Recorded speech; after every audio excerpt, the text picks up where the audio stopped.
अस्सलाम वालेकुम नाज़रीन, प्रोग्राम कराची टुडे और मैं हूं आपका मेज़बान बिलाल खान। तबीयत की नासाजी की वजह से मैं प्रोग्राम करने से कासिर था, लेकिन बहुत शुक्रगुजार हूं सीनियर एंकर पर्सन मुनीबा गुल बाजवा का और मेरी मैनेजमेंट का, जिसने एक हफ़्ता मेरा साथ दिया और बखूबी फ़राई सर अंजाम दिए। प्रोग्राम का आगाज़ करेंगे और टॉप स्टोरीज़ पर नज़र डालेंगे। सबसे पहले जो डेवलपमेंट होती रही इस शहर भर में, सिंध हुकूमत ने मेयर और डेप्टी मेयर के लिए इलेक्शन कमीशन को ख़त लिखा है। मुर्तज़ा वहाब मैदान में आ गए। आइन के तहत इलेक्शन कराना इलेक्शन कमीशन की जिम्मेदारी है। साथ में यह भी कहा कि पहला मरहला जून, दूसरा जनवरी में हुआ, बल्दियाती नुमाइंदे हल्फ नहीं ले सके हैं। यह भी कहा कि महंगी चीजें फरोख्त करने पर जुर्माना लगाया जाता था, हमने इख्तियार दिया कि जुर्माना कम और सामान जब्त कर दिया जाए। साथ साथ ये भी कहा कि हमने कानून में तब्दीली की है, सामान जब्त करके सरकारी निर्ख पर फरोख्त किया जाएगा। जबकि सईद गनी भी मैदान में आ चुके और कहा कि सिराजुल हक किस उसूल की बुनियाद पर मेयरशिप का तकाजा कर रहा है। सिराजुल हक किस उसूल की बुनियाद पर कराची की मेयरशिप का तकाजा कर रहे हैं और पीपल्स पार्टी ने किसी को जन्नत के ख्वाब नहीं दिखाए, कारकर्दगी पर वोट लिए हैं। साथ साथ सईद गनी ने यह भी कहा कि एमक्यूएम मैदान खाली ना छोड़ती तो जमात इस्लामी का कोई वजूद ना होता। जबकि आपको ये भी बताएंगे आज के प्रोग्राम के अंदर के अहदेदारान इदारे शुमारियात ने मरदमशुमारी में लोगों को वहीं शुमार किया जाएगा जहां पर वो रिहाइश पजीर है।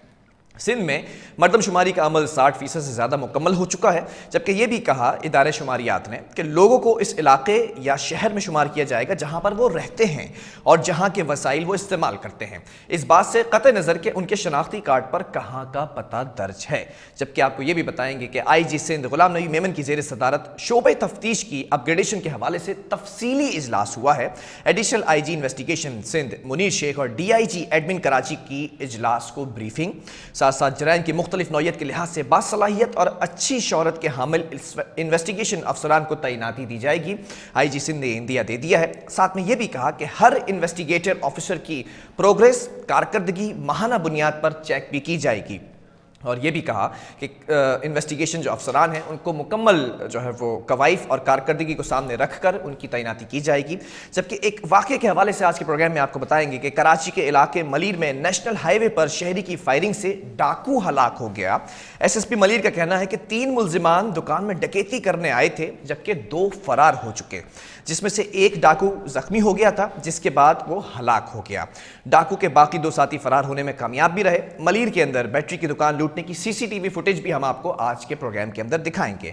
जबकि एक और मसला है, उस पर भी बात करेंगे। सपला, अप्सा और तंजीम असातिज़ा की मुश्तरका वफ़द ने वज़ीर universities and boards Mohammad Ismail Rahu से उनके दफ्तर में मुलाकात की है और वज़ीर यूनिवर्सिटीज़ एंड बोर्ड्स को सिंध में बोर्ड इम्तहानात आउटसोर्स करने के नोटिफिकेशन को मनसूख करने का ख़त भी लिख दिया गया है। सिंध में बोर्ड्स इम्तहानात को आउटसोर्स करने के मामले की मुशावरत से जल्द ये तय किया जाएगा मामला, सपला ने वजाहत की है। साथ साथ वज़ीर यूनिवर्सिटीज़ एंड बोर्ड्स 10 लाख बच्चों का तालीमी अमल गैर कानूनी और मनपसंद एजेंडे पर नहीं छोड़ सकते हैं, सपला ने कहा है। जबकि सिंध हुकूमत ने अदालती अहकामात की खिलाफ वर्जी की है, ये भी आपको बताएंगे। महकमा बोर्ड्स जामियात में दूसरे महकमे से आए अफसरान की तैनाती हो चुकी हैं। महकमा बोर्ड जामियात में सिंध हाई कोर्ट के फैसले के बरक्स ऐसे दर्जन से जायद अफराद और मुलाजमीन तैनात हैं जो दूसरे महकमों और खुद मुख्तार इदारों से आए हुए हैं, यानी डेपुटेशन पर मौजूद हैं, जो काम महकमा बोर्ड जामियात के लिए करते हैं मगर तनख्वाह अपने इदारों से लेते हैं। इस वक्त महकमा बोर्ड जामियात में डेपुटेशन मुलाजमीन का राज भी बरकरार है, ये भी बताएंगे आपको। साथ साथ आज के प्रोग्राम में ये खबर भी शामिल करेंगे कि कराची बोर्ड के फर्स्ट ईयर प्री मेडिकल और कॉमर्स ग्रुप के नताइज का ऐलान 9 माह बाद भी नहीं जारी हो सका है। फेल तलबा के लिए नई किताब से इम्तिहान की पाबंदी खिलाफ उसूल है। चेयरमैन अप्सा ने भी वजाहत की है कि सिंध में 9 महीने पहले होने वाले इम्तिहानात के नताइज अब तक मुकम्मल नहीं हो सके हैं। कराची में फर्स्ट ईयर कॉमर्स ग्रुप के नताइज का ऐलान अब तक ना हो सका। खबर का आगाज़ कर लेते हैं। पहली खबर है, हमारे साथ इस वक्त पीपल्स पार्टी का मौक़िफ़ भी मौजूद होगा। सिंध हुकूमत ने मेयर और डेप्टी मेयर के लिए इलेक्शन कमीशन को ख़त लिख दिया है।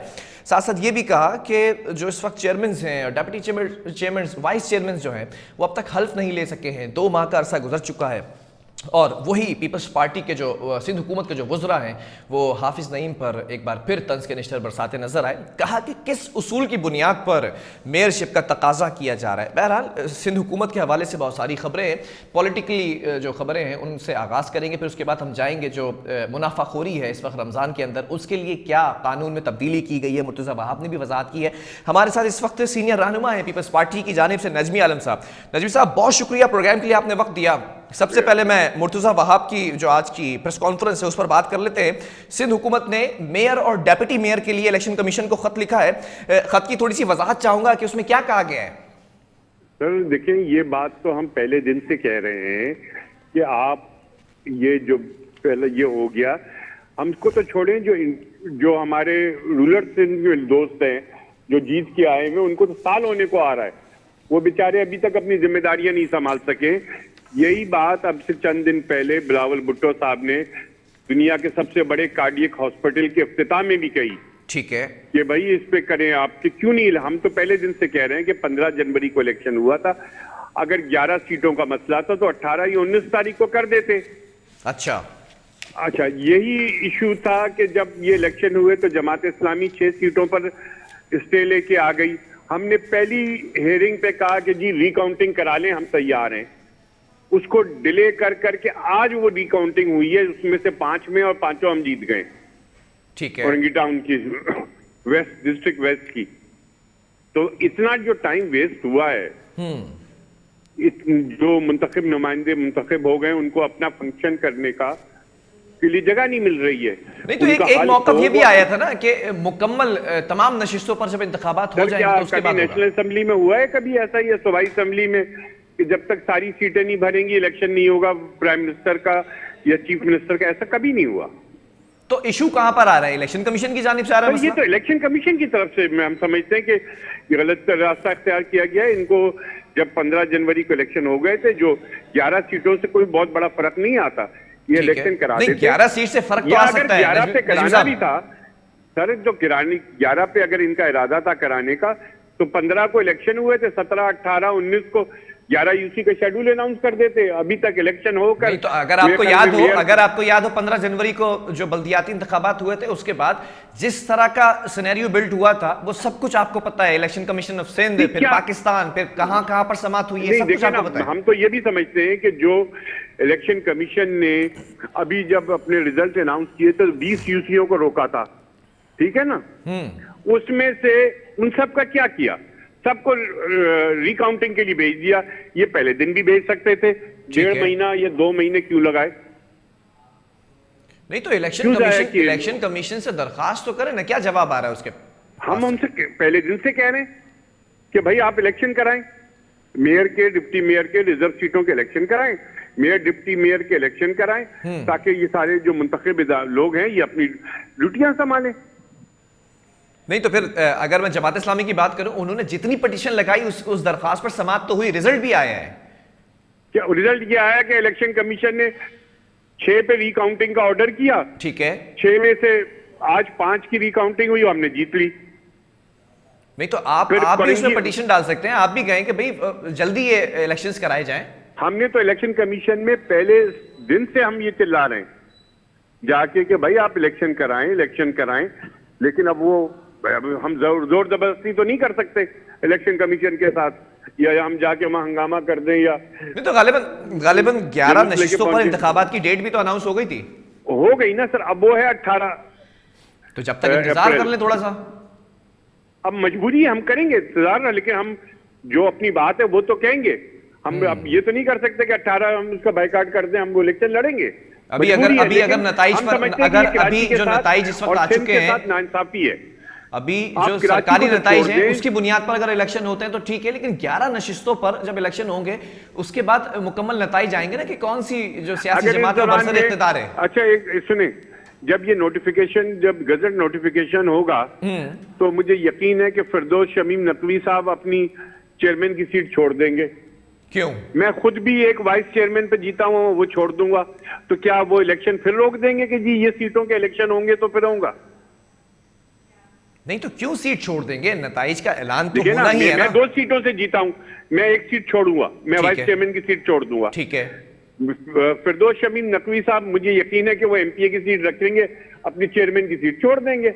ठीक है, तो क्या फिर उसके बाद फिर मजीद रोक देंगे हम इलेक्शन? चलें, ये तो एक अलग मामला हो गया। दूसरी तरफ भी मैं जरा इंतकाल हो गया तो फिर क्या फिर इलेक्शन रोक देंगे? ऐसा नहीं होता है। नहीं, मैं दूसरी तरफ भी जरा बात करना चाहूंगा सईद गनी साहब के स्टेटमेंट पर। सईद गनी साहब ने जो तंज के निश्चर बरसाए हैं सिराजुल हक पर और कहा है कि मेयरशिप किस बुनियादी उसूल है, कौन से उसूल की बुनियाद पर जो तकाजा कर रहे हैं, वो तो चीजें सारी चीजें बिल्कुल सही कह रहे हैं। आज का जो फिगर है, हाँ ये 5 कोरंगी में भी ये कुछ यूसीज का उन्होंने अनाउंस कर दिया है जो रुका हुआ था। उस हिसाब से हम इस वक्त 92 पे आ गए। जमात इस्लामी 82 पे खड़ी हुई है। ठीक है, ये फिगर है। अब मुझे ये बताएं कि वो किस बुनियाद पे मेयर का वो कर रहे हैं।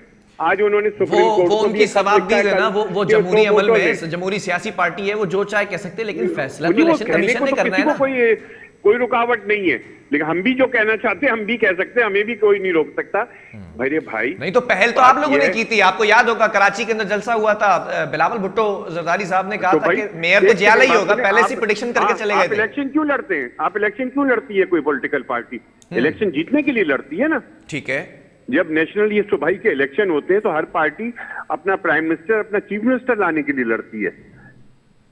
तो हम इस नियत से आए थे कि इस दफा हम इलेक्शन जीतेंगे और हम मेयर पीपल्स पार्टी का होगा, हम इसी नियत से इलेक्शन में हिस्सा लिया था, वरना हम कोई फी सबीलिल्लाह तो नहीं लड़ रहे थे इलेक्शन।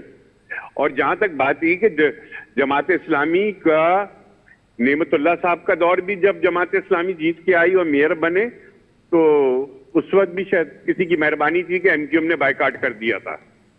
ठीक है, अभी अच्छा, ये बात थोड़ी सी हजम करना मुश्किल है। ये जो जुमला दिया गया है, सईद गनी ने कहा कि एमक्यूएम अगर मैदान में छोड़ती तो जमात इस्लामी कहीं नजर ना आती। बिल्कुल नहीं, जमात इस्लामी की ये पोजीशन नहीं होती।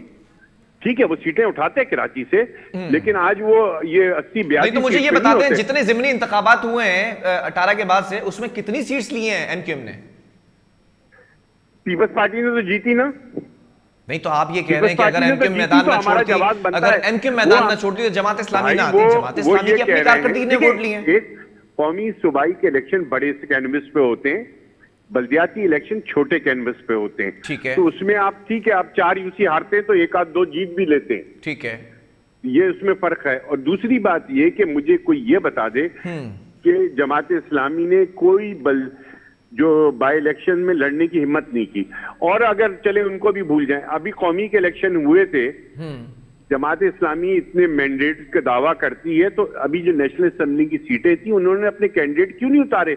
एक पार्टी जो मुझे एक चीज समझाएं नजमी आलम साहब, आप सीनियर सियासतदान हैं, मुझे एक चीज समझाएं। एक पार्टी अगर बल्दियाती इलेक्शंस के अंदर मैदान मार रही है या फिर मजमूई तौर पर उसके वोट आपके तमाम सियासी जमातों के वोट से ज्यादा हैं, तो फिर इसमें कबाहत क्या है कि वो ज़िमनी इंतखाबात में हिस्सा ले, कौमी असम्बली के इंतखाबात में हिस्सा ले या ना ले?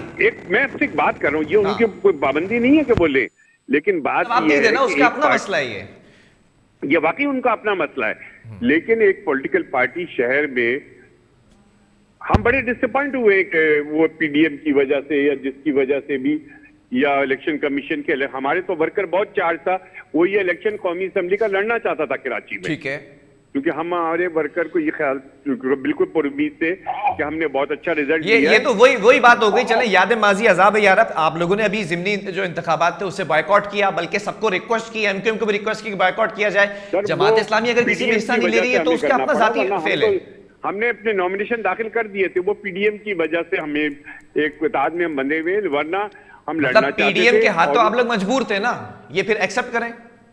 हाँ, एक इत्तेहाद में तो है ना, तो एक दूसरे की बात रखनी भी पड़ती है। इख्तिदार भी है, वजारत खारजा भी मौजूद है आपकी सियासी जमात के पास। गवर्नमेंट भी हमने अपने जोर पे रखी हुई है, किसी की मदद से नहीं रखी हुई।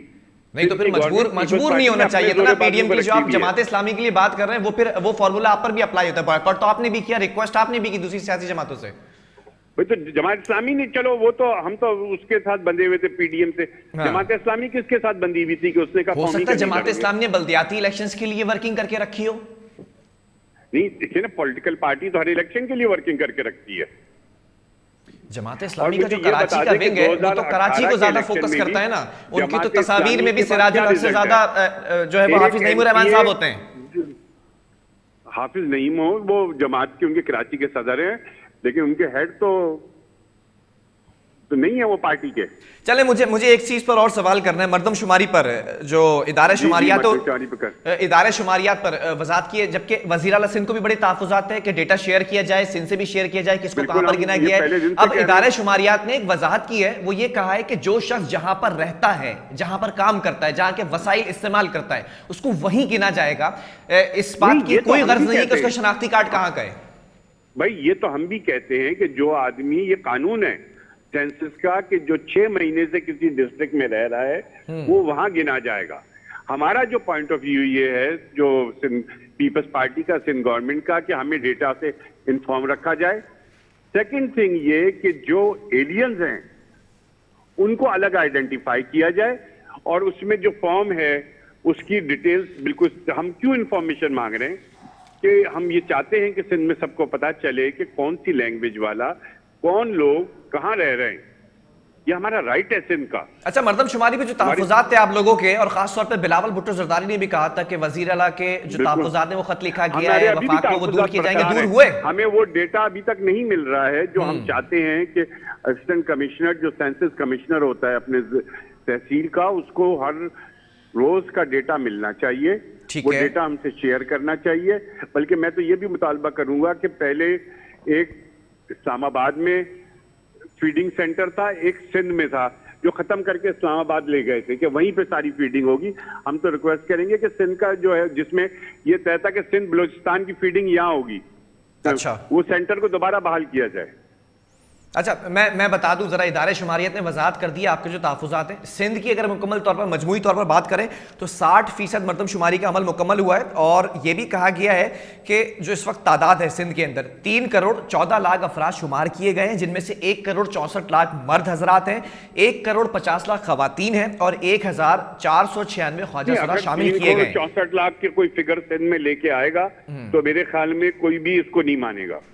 सिंध की आबादी, अच्छा, जो सिंध की आबादी 3 करोड़ 64 लाख का कोई फिगर लेके आएगा तो नहीं, 60% ये अमल मुकम्मल किया गया, अभी 40% बाकी है। किया है ना, तो इसमें 40% के साथ ऐड करें। आपके मुताबिक कितनी आबादी होनी चाहिए सिंध की? सिर्फ एक रिक्वेस्ट है, हम ये नहीं कहते कि हमें ज्यादा, चले सिंध को छोड़ें, नजमी साहब आप तो कराची की पॉलिटिक्स बहुत बेहतर तरीके से जानते हैं, कराची की आबादी कितनी होनी चाहिए? Karachi as a part of Sindh, हम सिंध की बात करते हैं, मेरा सूबा सिंध है, मेरा सूबा कराची नहीं है। मैं इसमें कोई मजामत नहीं करूंगा आपके सामने कि कराची पार्ट नहीं है सिंध का, लेकिन मैं ये पूछ रहा हूं कि कराची की आबादी कितनी तसव्वुर करते हैं आप लोग? मुझे इसकी सही गिनती चाहिए कि मेरे सूबे में कितने लोग रह रहे हैं, किस सूबे से कितने लोग आके रह रहे हैं, कितने एलियंस रह रहे हैं। ठीक है, किस लिए कर रहा है? अच्छा, मेरे सवाल का जवाब तो दे दें। एक सादा सा सवाल है, कराची की आबादी आपके जहन में कितनी होनी चाहिए? मेरे ख्याल में 2.5 करोड़ तो कम से कम तो होनी चाहिए। ठीक है, तो उसमें जो गैर मुकामी लोग यहाँ पर आकर रिहाइश पजीर हैं और काम कर रहे हैं, वसाइल इस्तेमाल कर रहे हैं, सिंध के आवाम का ये हक है कि सेंसस आप करा रहे हैं, तो किस लिए करा रहे हैं? हमें पता चले कि हमारे सूबे में कितने एलियंस रह रहे हैं, पंजाब से कितने लोग आके रह रहे हैं, केपीके से कितने लोग आके रह रहे हैं, बलूचिस्तान से कितने लोग आके रह रहे हैं। खान साहब जो केपीके में दूध की नहरें बहाने का, उन्होंने कहा जी मैंने तो केपीके खुशहाल कर दिया। इस वक्त भी कराची में सबसे ज्यादा लोग जो माइग्रेशन से आ रहे हैं वो केपीके से आ रहे हैं। अगर वहां इतनी खुशहाली आ गई तो वो यहाँ क्यों आ रहे हैं? ये इसी वजह से आ रहे हैं जैसे इंटीरियर से यहाँ पर आते हैं। दे देंगे, मैं दुबई नौकरी करने नहीं जाऊंगा। नजमी साहब, ये तो वही बात है ना, ये उसी वजह से आ रहे हैं। वजह दोनों की जो है वो सेम है कि जिस वजह से यहाँ पर केपीके से लोग आ रहे हैं, उसी वजह से इंटीरियर से भी लोग आ रहे हैं रोजगारी के हवाले से। कराची तो ऐसा शहर है, कराची तो वो माँ जो सबको आगोश में ले लेती है अपनी। माई का लाल नहीं रोक सकता, मैं जाके दादू रहूं। मैं सिंध का बाशिंदा हूं, मुझे दादू, लड़काना या नवाबशाह में रहने से कोई नहीं रोक सकता। ठीक है, मेरा सूबा है, मैं जहां चाहूं के रहूं। तो कितने लोग ऐसे हैं जो कराची से माइग्रेट करके दादू या लड़काना जाते हैं? कि वो क्यों आ रहे हैं, लेकिन ये फिगर तो हो ना, दिल्ली के किस सूबे, कौन सी जबान बोलने वाले मेरे सूबे में कौन रह रहा है। ये आपकी बात दुरुस्त है कि पता होना चाहिए कि कहां से कितने लोग आए। ये पता तो होना चाहिए ना, इसी से आपको अंदाजा होगा, आप मुल्क की प्लानिंग करेंगे कि भाई एक किस इलाके से बहुत ज्यादा माइग्रेशन क्यों हो रही है। ठीक है, क्या वहां पे क्या प्रॉब्लम्स हैं कि हमें चले, मतलब पीपल्स पार्टी का ये सिंध हुकूमत का मौकफ भी बिल्कुल उसी तरह है जो इस वक्त इदारे शुमारियात का मौकफ है। आपको देखें, अगर किसी इलाके से बहुत ज्यादा माइग्रेशन हो रही है तो हमें उसका हल ढूंढना होगा ना कि वहां से लोग क्यों छोड़ छोड़ के जा रहे हैं। ठीक है, जो आप नेशनल पॉलिसी कैसे बनाएंगे? अच्छा, ये जो गैर मुकामी गदागर हैं कराची में आ जाते हैं, इसके बारे में क्या कहेंगे? ये हल ढूंढा सिंध हुकूमत ने अब तक? देखिए, सिंध हुकूमत इसका क्या हल ढूंढेगी? गुर्बत नहीं, है सिंध में मुल्क आपकी हुकूमत है 13-14 सालों से, आप बात कर रहे हैं कि हल ढूंढना सिंध की चाहिए। हुकूमत आपको नहीं उनको पता कि वीजा कितने नहीं दे गदागर रही। कहां तो से यहाँ आते हैं पे कराची भीख में? मांगो। भाई, सिंध की हुकूमत, मैं खुद भी उसको बिल्कुल आपकी बात से इत्तेफाक, सिंध की हुकूमत उनको कोई वीजा नहीं दे रही कि कराची में आके भीख मांगो। ये पाकिस्तान में आप ये भी तो देखें ना, कहां से आ रहे हैं ज्यादा लोग, कहां से आ रहे हैं आप मुझे बता दें। मेजॉरिटी लोग सराइकी बेल्ट से आते हैं। अच्छा, ये बसें भर वहाँ भर के जो जहाँ आते हैं, बहुत गुर्बत है, जिसको सुन ले मेरी बात, जिसको जो पाकिस्तान का एक निगलेक्टेड हिस्सा है, इसको माने आप, सराइकी अच्छा। बेल्ट को हमने निगलेक्ट किया है पाकिस्तान की हिस्ट्री में। आपको ज्यादातर फकीर वहां से आए हुए मिलते हैं। अच्छा, अगर हम उस इलाके को तरक्की दें, उस इलाके की जरूरियात का ख्याल करें, तो कोई रोड पे भीख मांगने नहीं आएगा। चले, मतलब आपका कहने का मतलब है या ये कराची दूसरे के सूबे लोगों से का आते हैं, जज्बा है, वो ये सिंध से ज्यादा नहीं आते हैं कराची में। चैरिटी करते हैं। चले ठीक है, ये बात भी वजाहत इसकी आपने दे दी है। एक और यहाँ पर इशू है जिसके ऊपर मैं चाहूँगा कि आप कमेंट करें। मुर्तज़ा वहाब साहब ने वजाहत की है आज, और ये भी कहा, बिलावल भुट्टो जरदारी साहब ने जब अमराज क़ल्ब के अस्पताल का संग बुनियाद रख रहे थे, कि माजी में चीज़ें जो है वो महंगी फ़रोख्त करने पर जुर्माना लगाया जाता था। अब ये वजाहत हुई है कि जुर्माना कम है, लोग इतनी मुनाफाखोरी कर रहे हैं कि जुर्माने अदा कर सकते हैं 2 बार भी 3 बार भी। अब ये नया कानून बनाया गया है कि जुर्माना कम कर दिया गया है और सामान जब्त कर लिया जाएगा। क्या है ये मामला? Very good. देखिए ना, ये तो आपको सपोर्ट करना चाहिए ना, कि अगर कोई नहीं, मैंने तो मुनाफाखोरी सपोर्ट कर में ही रहा है, तो प्रोग्राम उसका रखा है, सामान आपका जब्त कर कमेंट रही चाह है रहा हूं सिंध मैं। गवर्नमेंट। मैं एज ए कराची आइट मैं बहुत खुश रहूंगा। अच्छा, ये बहुत अच्छा इकदाम है, उसका सामान ही जब्त कर लो।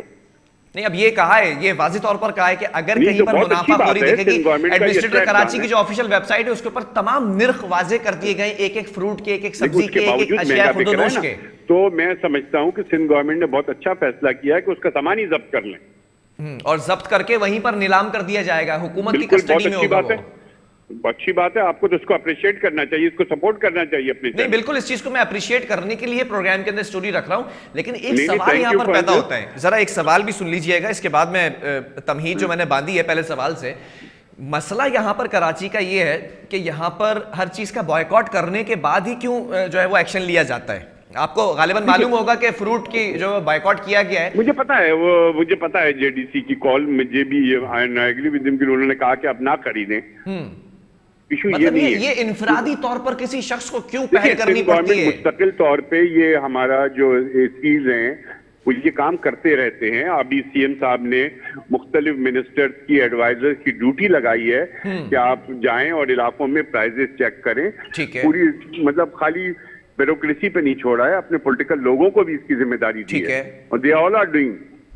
लेकिन फिर भी मेरी इतलात के मुताबिक हमारी जो टीम दिन भर रोजे की हालत में सर है घूमती महंगी, मैं इसको डिनाई कर ही नहीं सकता, लेकिन इस चीज पर काबू नहीं पाया जा रहा। नजमी आलम साहब, ये तो ऐसा होना चाहिए था कि रमजान से 1 माह पहले। एक सेकंड मेरी बात सुने। आप भी कल कैमरा लेके निकले जी, जहां महंगी देखें उसकी जगह की निशानदेही करें और डालें अपने कैमरे पे। हम सबको करना है। अगर मैं कहीं महंगी चीज देखता हूं तो मुझे चाहिए कि मैं फौरन सोशल मीडिया पे डालूं। चले, ये जो मेरे जो खाली मुंह के गवर्नमेंट को अल्फाज बात थे, ना छोड़ें। जो मेरे अल्फाज थे वो आपने छीन लिए हैं। यही कुछ होने वाला है अब इंशाल्लाह अपनी इस स्क्रीन के ऊपर, इस प्रोग्राम के अंदर हम वो ऑपरेशंस करके दिखाएंगे उन इलाकों के अंदर जहां पर महंगा फ्रूट जो है वो फरोख्त किया जा रहा है। मेरे भाई, मैं कह रहा हूं ना कि ये हम सबको ये रोल अदा करना होगा। खाली गवर्नमेंट के ऊपर हम डाल के बैठ जाएंगे तो सब चीजें सही नहीं होंगी।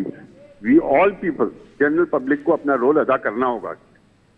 चलें ठीक है, बहुत शुक्रिया आपने इस हवाले से मौक़िफ़ दिया। नजमी आलम साहब हमारे साथ मौजूद थे।